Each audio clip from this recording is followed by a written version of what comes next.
Commander Jake Harrison stood at the massive viewing window of the ESV Liberty, watching the last human transport ship fade into the darkness of space. The blue glow of its engines became smaller and smaller until it vanished completely into hyperspace.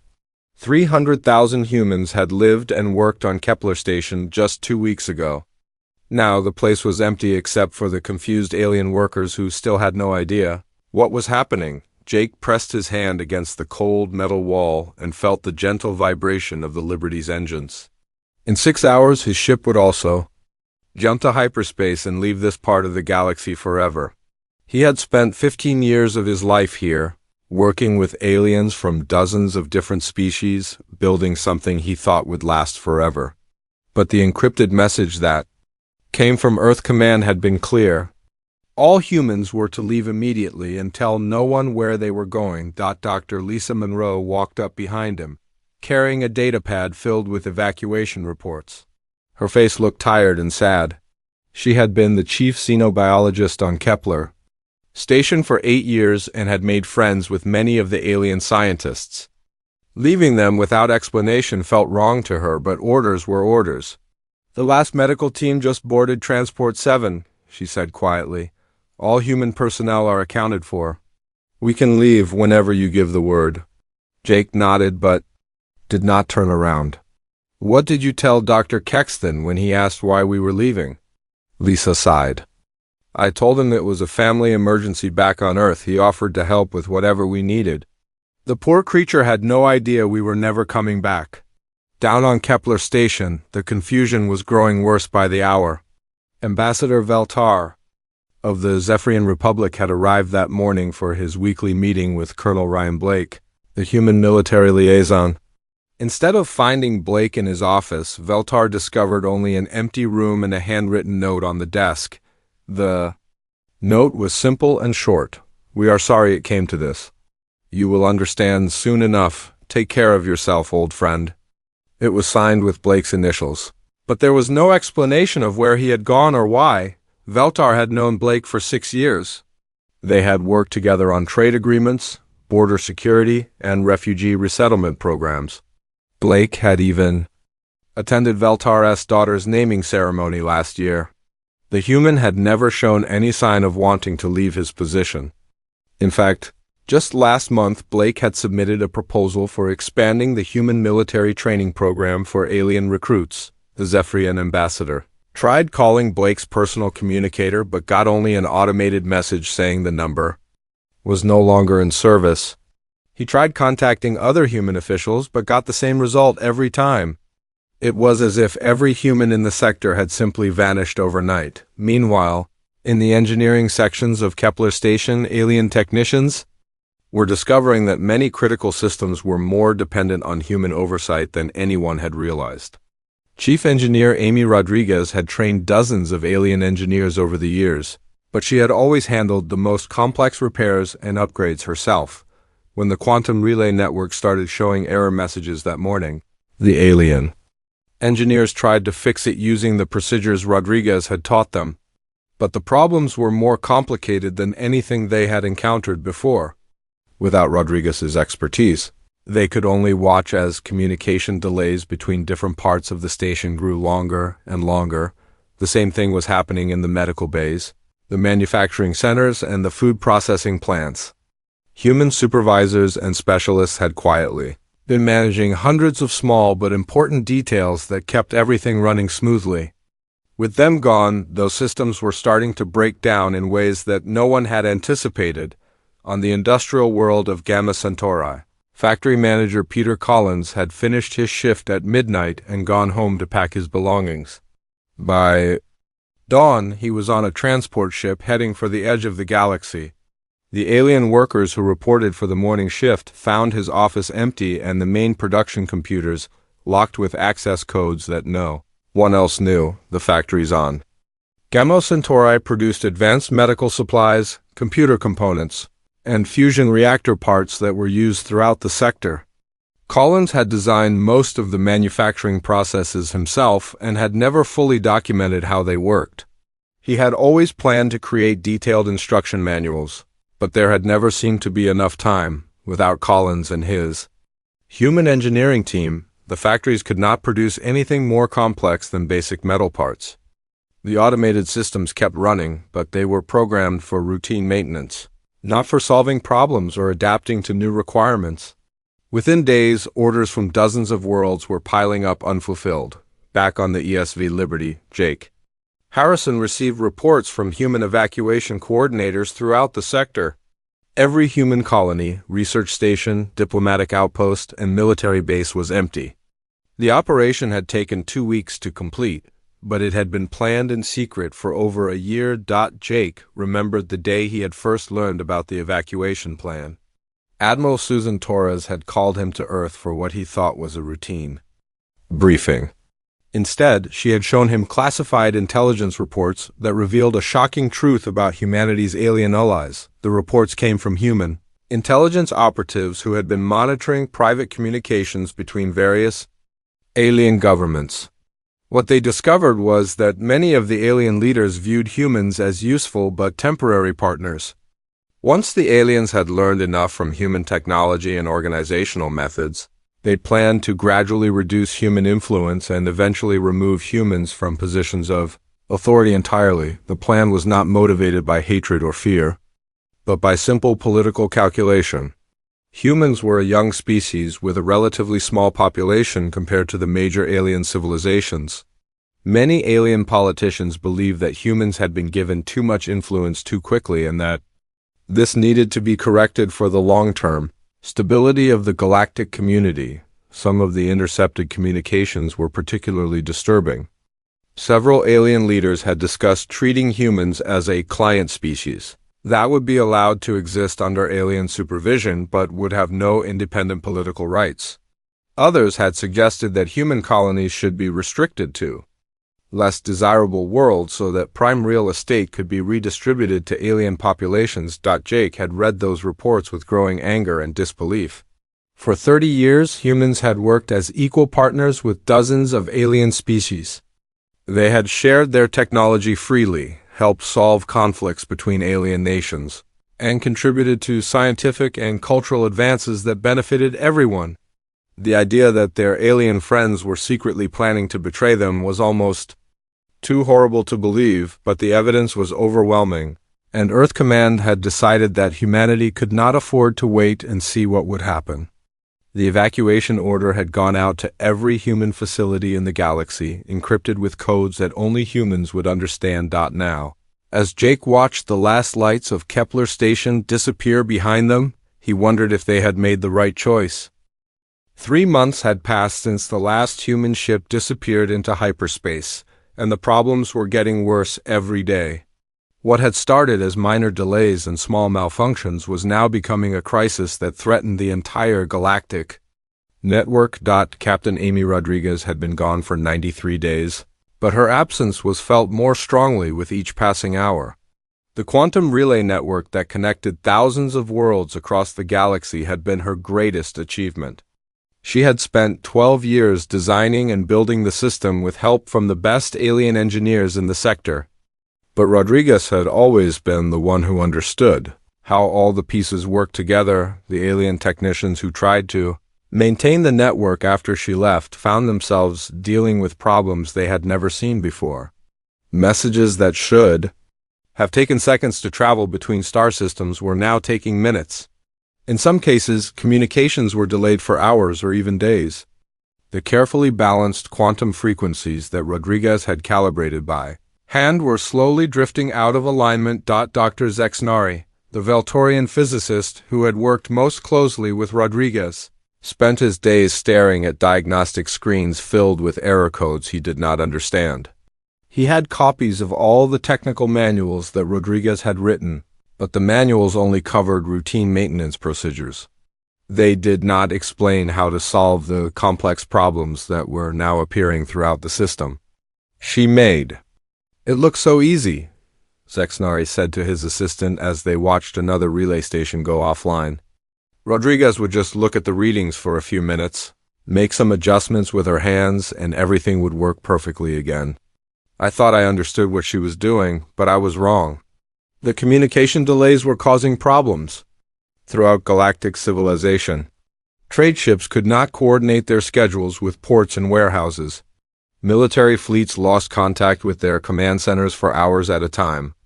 Diplomatic messages between governments arrived so late that they were no longer relevant to the situations they were meant to address. On the industrial world of Gamma Centauri, the situation was even worse. The massive factory complexes that had been designed by human engineer Peter Collins were failing in ways that no one had anticipated. Collins had built systems that could manufacture everything from simple tools to complex starship components, but he had never trained anyone else to run them completely. The alien workers understood how to operate the individual machines, but they did not understand how the entire production process fit together. Collins had managed thousands of small details that kept everything running smoothly. He knew which raw materials worked best for different products, how to adjust the manufacturing schedules when supply deliveries were late, and how to modify the production processes when customers needed special requirements. Without Collins, the factories could only produce the same basic items over and over again. When something went wrong with the automated systems, the alien workers could not figure out how to fix the problems. Expensive machinery sat idle while repair crews tried to understand technical diagrams that Collins had drawn but never fully explained. Factory supervisor Krelter had worked with Collins for 5 years and considered him a good friend. Collins had always been patient when explaining how things worked, and he had seemed genuinely interested in teaching the alien workers new skills. But now Krelter realized that Collins had never shared his deepest knowledge about how the factories really worked. "I thought he trusted us," Krelter said to his team during their morning meeting. "Collins always said we were learning fast and doing good work. But he kept the most important information to himself. Maybe he knew he might leave someday." The medical centers throughout the sector were facing similar problems. Dr. Rachel Stewart had been the chief medical officer for the entire region, and she had trained hundreds of alien doctors and nurses over the years. Stewart had introduced advanced surgical techniques, new pharmaceutical processes, and diagnostic methods that had saved millions of lives. But Stewart had always handled the most difficult cases herself. When patients had rare diseases or complex injuries, the alien medical staff would call her for advice. She would arrive within hours, study the problem, and usually find a solution that no one else had thought of. The alien doctors had learned to depend on her expertise for situations that went beyond routine medical care. Now, with Stewart gone, the medical centers were struggling to treat patients with serious conditions. The alien doctors had all the same equipment and access to the same medical databases, but they could not duplicate Stewart's ability to see patterns and connections that others missed. Patients who would have been easily cured 3 months ago were now dying because no one knew how to help them. Dr. Hexmarina, a Catherian surgeon who had worked closely with Stewart, found herself making mistakes that would have been unthinkable when the human doctor was still around. She had performed the same surgical procedures hundreds of times, but without Stewart's guidance, she was making small errors that sometimes had serious consequences. Stewart had a way of looking at a patient and immediately knowing what was wrong, Hexmarina explained to her colleagues. She could see things that our scanners missed. "I thought it was just experience, but now I think it was something more. Humans seem to understand biology in a way that we do not." Admiral Tarvuk of the Hegemony Fleet was discovering that his military forces had the same problem. The most advanced warships in his fleet were equipped with fusion reactors that had been designed by Dr. Ben Taylor and his human engineering team. The reactors were incredibly powerful and efficient, but they required constant fine-tuning to operate safely. Taylor had trained alien engineers to perform basic maintenance on the reactors, but he had always handled the complex calibration procedures himself. The reactors used a combination of magnetic fields, plasma containment systems, and quantum stabilizers that had to be adjusted with incredible precision. Even small errors in the calibration could cause the reactors to shut down or, in the worst cases, explode. Without Taylor and his team, Admiral Turuk's ships were becoming unreliable. Reactor failures were becoming more common, and several ships had already been forced to return to port with serious engine problems. The alien engineers were doing their best to maintain the systems, but they did not have the deep understanding of fusion physics that Taylor's team had possessed. The humans made it seem simple, Admiral Turok said during a meeting with his fleet commanders. Taylor would spend an hour adjusting the reactor settings and the ship would run perfectly. For months. Now our engineers spend days trying to make the same adjustments and the reactors still do not work properly. The problems were not limited to technology and engineering. Human administrators like Greg Murphy had managed complex economic and logistical systems that kept goods and resources flowing between thousands of worlds. Murphy had understood how to balance supply and demand across dozens of different species with different needs and preferences. Without Murphy, the trade networks were breaking down. Worlds that depended on food imports were running short of supplies. Industrial planets could not get the raw materials they needed to keep their factories running. The careful economic relationships that had kept the galactic community prosperous were falling apart. The alien leaders who had once planned to reduce human influence were beginning to realize that they had made a terrible mistake. Humans had not been junior partners who could be easily replaced. They had been the essential foundation that made galactic civilization possible. A full year had passed since the humans disappeared, and Chancellor Zendar finally made the decision that many had been demanding for months. The Galactic Council would launch massive search expeditions to find humanity and convince them to return. The situation had become too desperate to ignore any longer. The search fleets were the largest ever assembled in galactic history. Ships from dozens of different species joined together under a single command structure. Admiral Kethver of the Hegemony Fleet was put in charge of the operation, and he had access to the most advanced tracking technology that the combined alien civilizations could provide, but finding the humans proved to be much more difficult than anyone had expected. The search teams followed every known human trade route and visited every star system where humans had previously established colonies or research stations. What they found was a carefully planned trail of false clues and dead ends. Detective Helen Brooks had anticipated this search long before the evacuation began. For 2 years before the humans left, she had been working with Earth Command Intelligence to create a deception plan that would confuse any attempts to track humanity's real destination. Brooks was an expert in criminal investigation and surveillance techniques, and she understood how to make people look in the wrong places. The search fleets found abandoned campsites on dozens of different worlds. Some of the camps looked like they had been used recently, with still warm cooking fires and fresh food supplies. Other sites contained equipment and personal belongings that seemed to have been left behind in a hurry. Each discovery gave the searchers hope that they were getting closer to finding the humans, but every lead turned out to be a false trail. The campsites were decoys that Brooks had set up months before the evacuation. The equipment had been planted deliberately to make the searchers think they were following the right path. The fresh supplies were maintained by automated systems that were programmed to make the sites look recently used. Admiral Kethver spent weeks chasing these false leads before he began to suspect that the humans had deliberately misled them.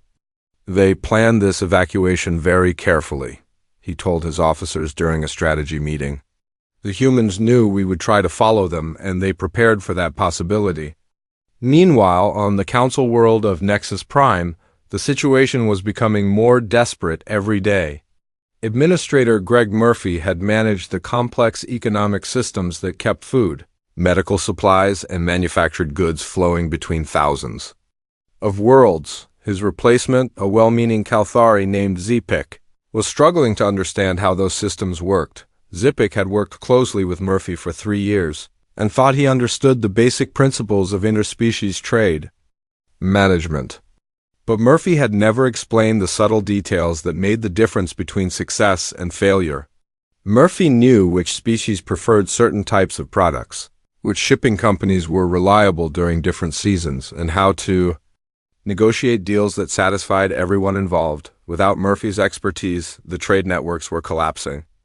Worlds that had always received regular shipments of food were now facing shortages that threatened starvation. Industrial planets could not get the raw materials they needed to keep their factories running. Medical supplies were running low. On worlds that depended on imports to treat their populations, Zipik worked 18 hours a day trying to solve these problems, but every solution he tried seemed to create new difficulties. When he arranged for emergency food shipments to one world, it caused shortages somewhere else. When he redirected medical supplies to hospitals that needed them urgently, other medical centers ran out of basic equipment. Murphy made this look easy, Zipik said to his assistants as they reviewed another day of failed negotiations.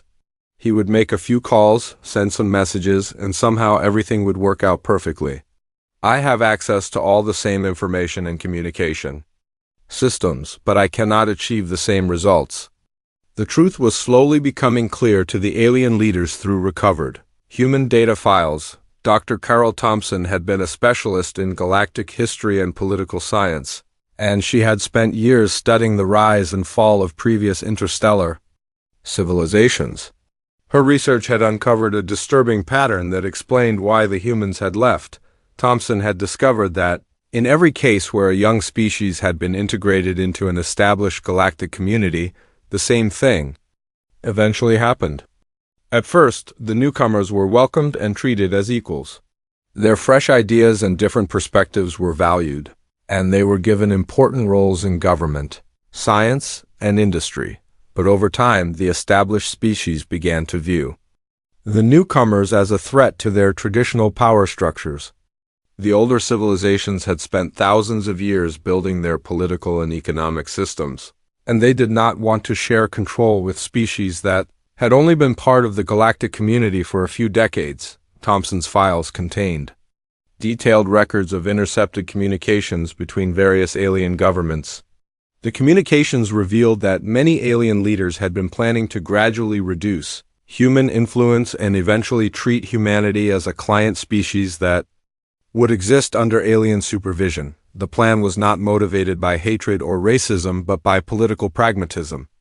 The alien leaders believed that humans had been given too much responsibility too quickly, and that this needed to be corrected for the long-term stability of the galactic community.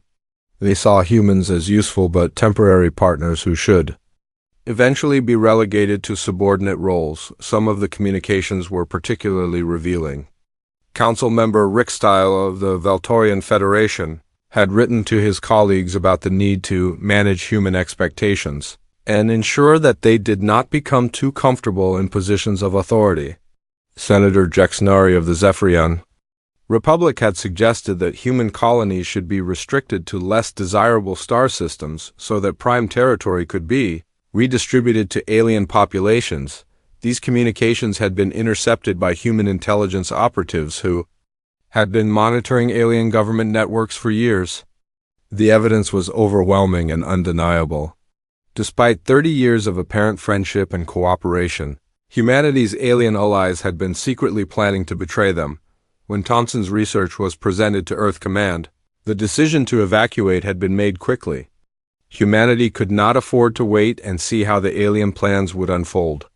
The evidence suggested that the process of reducing human influence had already begun in subtle ways, and it would only accelerate over time. The evacuation had been planned as a test of how much the galactic community really depended on human contributions.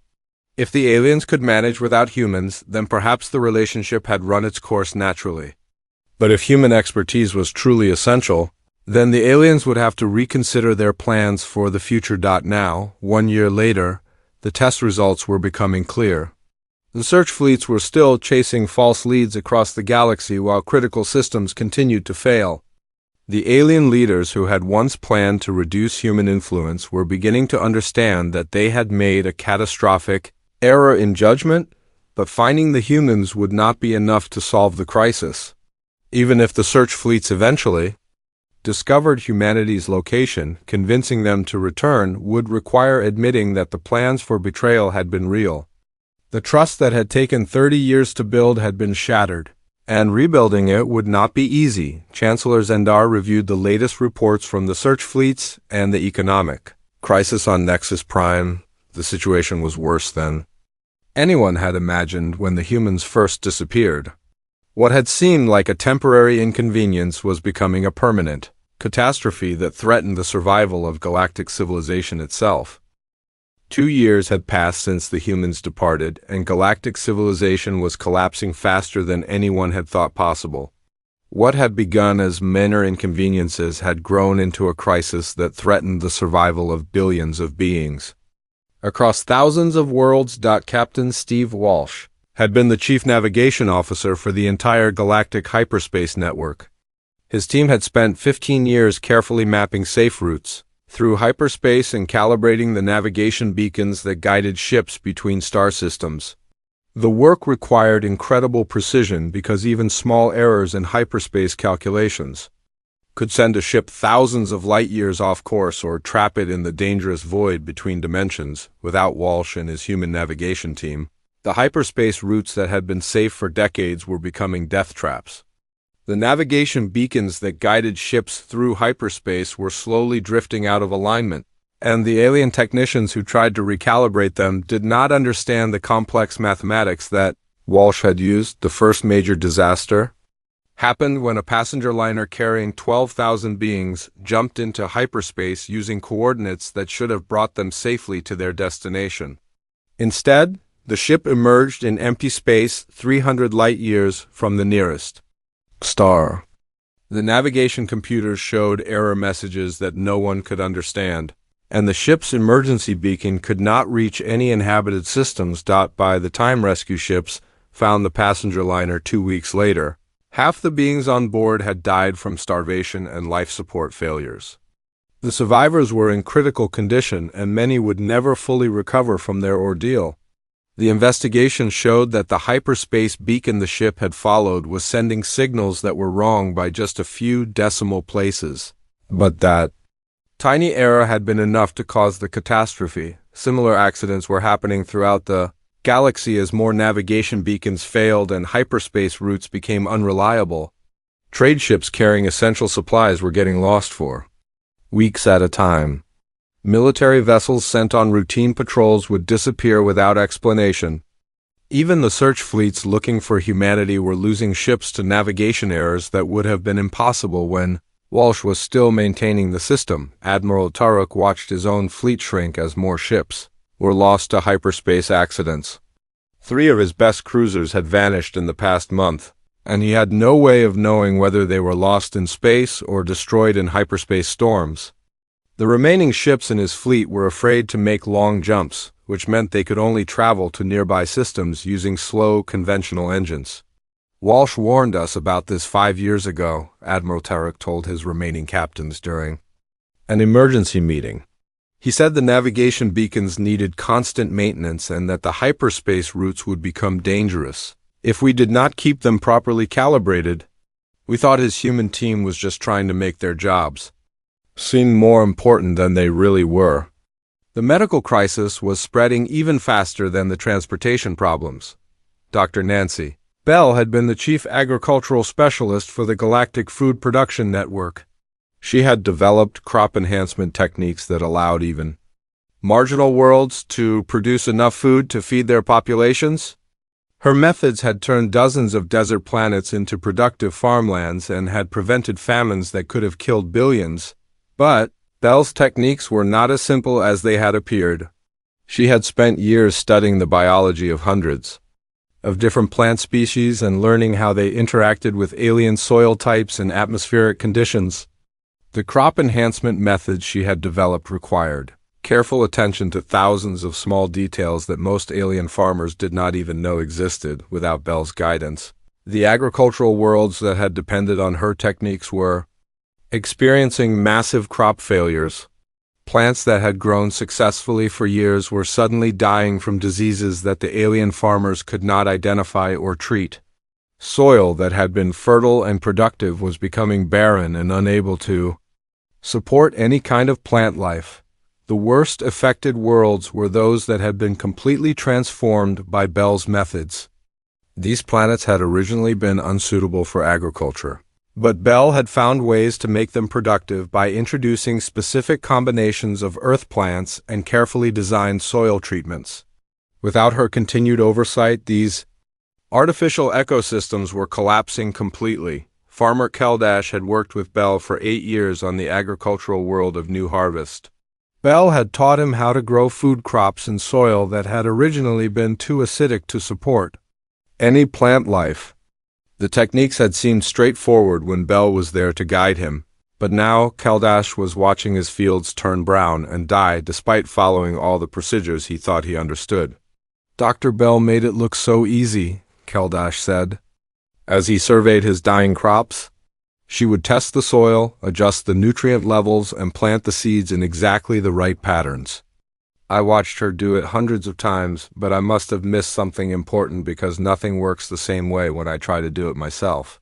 The famine that resulted from these agricultural failures was spreading to worlds throughout the galaxy. Planets that had never grown their own food were now unable to import supplies because the agricultural worlds could no longer produce surplus crops. Emergency food shipments were organized, but the transportation problems made it difficult to deliver supplies where they were needed most. On the medical worlds, hospitals and research centers were facing their own catastrophe. Dr. Kevin Martinez had been the director of the Galactic Medical Research Network, and his team had developed treatments for dozens of diseases that affected multiple alien species. Martinez had also designed the medical equipment and pharmaceutical production systems that supplied hospitals throughout the galaxy. Without Martinez and his human medical team, the alien doctors were discovering that many of their most important treatments were failing. The pharmaceutical factories that produced essential medicines were breaking down because no one understood how to maintain the complex chemical processes that Martinez had designed. Medical equipment that had worked perfectly for years was malfunctioning in ways that alien technicians could not repair. Dr. Velinari, the chief physician at Central Medical on Nexus Prime, was watching patients die from diseases that should have been easily treatable. The medicines that had always cured these conditions were either unavailable or no longer effective. The diagnostic equipment that Martinez had installed was giving incorrect readings, and the surgical instruments were failing during critical operations. Martinez always said that medicine was as much art as science, Dr. Velinari explained to her staff. He could look at a patient and immediately know what treatment would work best. He could adjust our equipment to work with different alien physiologies in ways that none of us understood. Without him, we are like students trying to perform surgery with our eyes closed. The most terrifying development was happening in the outer territories where the defense systems that protected civilized space were beginning to fail. General Linda Foster had designed and built the massive shield generators and automated defense platforms that kept hostile forces away from the inhabited worlds. These systems had been humanity's greatest contribution to galactic security, and they had successfully protected trillions of beings for over 20 years, but the defense systems required constant maintenance and periodic upgrades to remain effective against new threats. Foster had trained alien military engineers to perform basic maintenance tasks, but she had always personally supervised the most critical repairs and improvements. Without her expertise, the defense barriers were developing weaknesses that hostile forces were beginning to exploit. The Void Hunters had been contained beyond the galactic rim for 15 years, but they were now breaking through the weakened defense lines in several sectors. These ancient enemies of all organic life had been waiting patiently for any sign that the barriers were failing, and they were quick to take advantage of the opportunity. Reports were coming in of Void Hunter raids on outer colony worlds. Entire populations were being wiped out before emergency response teams could arrive to help. The automated defense platforms that should have stopped these attacks were either offline or responding too slowly to be effective. Chancellor Zendar received these reports with growing horror. The crisis was no longer just about economic problems or transportation delays. The fundamental security of galactic civilization was now at risk, and there seemed to be no way to restore the systems that humanity had built to protect them. 5 years had passed since humanity vanished from the galaxy, and what remained of the once mighty Galactic Council was holding its final emergency session in an underground bunker on the dying world of Altair 7. Above them, void hunter ships patrolled the skies, having broken through the last of the defense barriers that had once protected this sector. Former Chancellor Zendar looked around the small room at the handful of alien leaders who had survived the collapse. Most of the Council worlds had already fallen to either the Void Hunters' internal rebellions caused by starvation, or simple system failures that had made their planets uninhabitable. The great civilization that had once spanned thousands of star systems was now reduced to scattered refugee camps and isolated worlds struggling to survive. On the table in front of Zendar lay a thick folder of documents that had been discovered just weeks ago in the ruins of the Central Archive. The folder was labeled Murphy Protocols and contained detailed instructions, written by Administrator Greg Murphy before the human evacuation. Murphy had apparently spent months documenting exactly how every critical system in the galactic network functioned and why human involvement had been essential to keep them running. Zendar opened the folder and began reading aloud from the first page. If you are reading this, then the galactic systems have probably started failing and you are wondering why everything is going wrong. This document explains how the economic, transportation, medical, agricultural, and defense networks really worked when humans were managing them. The document went on for hundreds of pages, describing in careful detail every process that Murphy and other human administrators had overseen. It explained why the quantum communication relays needed constant human calibration, why the hyperspace navigation system required human intuition to function safely, and why the agricultural enhancement programs could only work with human understanding of Earth biology. We never intended to make ourselves indispensable, Murphy had written. We simply approached problems differently than our alien colleagues. Humans have a tendency to see patterns and connections that other species miss. We also have a cultural background that makes us naturally good at managing complex systems with many variables. Reading the document, Zendar finally understood what had really happened. It had not been deliberate sabotage or a desire for power that made humans essential to galactic civilization. It was simply that human minds worked in ways that were uniquely suited to solving the kinds of problems that came up when managing an interstellar society.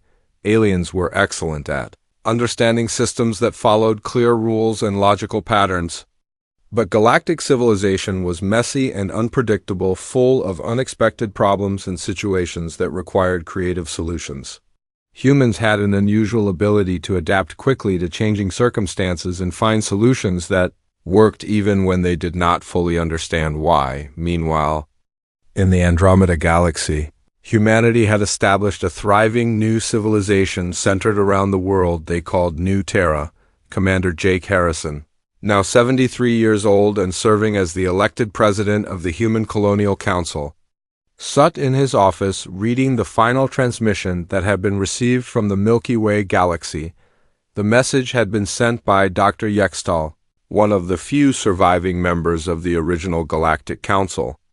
It was a desperate plea for humanity to return and help restore the systems that had kept galactic civilization functioning.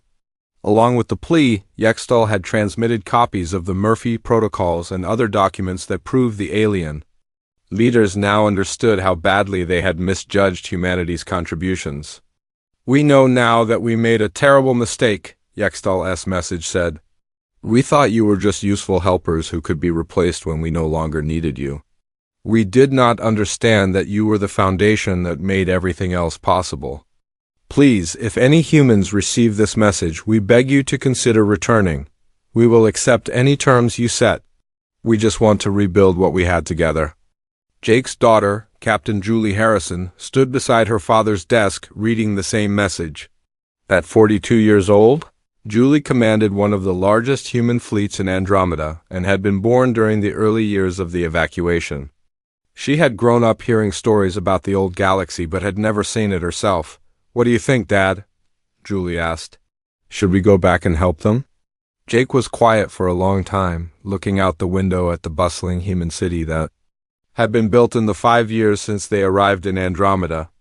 New Terra was everything that the old galactic civilization had claimed to be but never quite achieved. Humans worked as equal partners with the refugee species who had chosen to leave the Milky Way with them, and together they had built a society. Based on mutual respect rather than hidden plans for dominance, the Zephyrian refugees who had come with the humans were now thriving farmers on the agricultural worlds. The Veltorian scientists who had joined the Exodus were making breakthrough discoveries in the research centers. The Catherian artists who had fled with humanity were creating beautiful works that combined the best traditions of multiple species. "They want us to come back and fix their problems," Jake said finally, "but they still do not understand what went wrong. The message from Dr. Yextal talks about accepting our terms and rebuilding what we had together. But what we had together was built on a lie." Jake stood up and walked to a wall display that showed a map of human settlements throughout the Andromeda galaxy.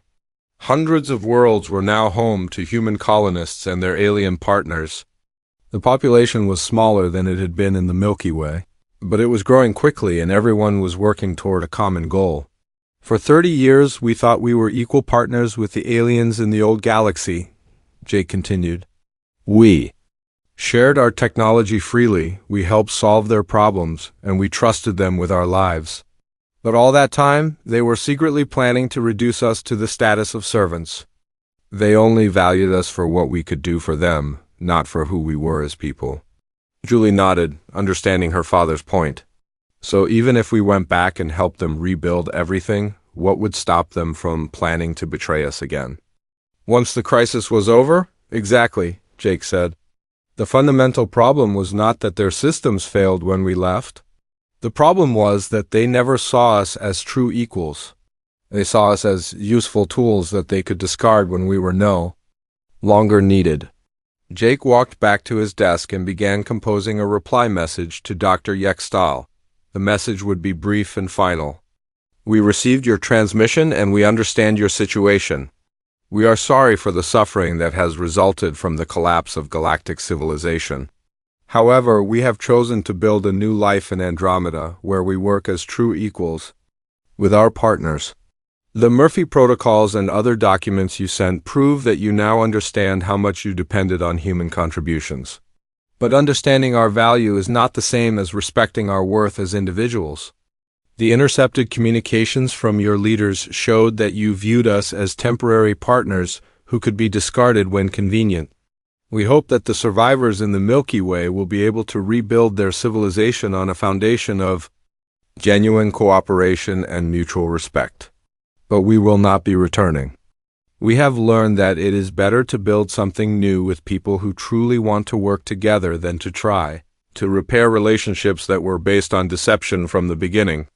Jake finished the message and sent it through the quantum communication array that linked Andromeda to the distant Milky Way. It would be the last transmission that humanity would send to their former galaxy. The chapter of human involvement in galactic civilization was now closed forever. Outside Jake's window, construction crews were working on a new university that would serve both human and alien students. In the distance, ships from a dozen different species were landing at the spaceport, bringing trade goods and travelers from throughout the Andromeda galaxy. The civilization that humanity was building here was smaller than what they had left behind, but it was honest and sustainable. The cost of betraying humanity had indeed been everything the Galactic Council had built together, but for humanity, the cost of that betrayal had been the beginning of something even better.